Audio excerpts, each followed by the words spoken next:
In this video, I'm gonna be showing you how to set up any controller on Steam. But before that, please do not forget to leave a like and subscribe to this channel. So let's start. Start off on the main menu of Steam. Navigate to the top left where you will see the Steam button. Press it and navigate down to settings. Now that we have opened this up, we scroll down and look for the controller section. You need to find the exact type of controller that you have on external gamepad settings. You can also open calibration and advanced settings. You can fix up the controller by calibrating it again. You can do that for both your left and right joystick. Go to the library and find the game that you intend to play with your controller. Press right click on it, then press properties and scroll down to controller.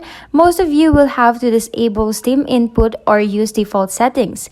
You need to make sure that you have enabled Steam input after that is done. After all of that, you need to restart your game and your computer. I hope I was able to help you. Thanks for watching. Till next time. Bye!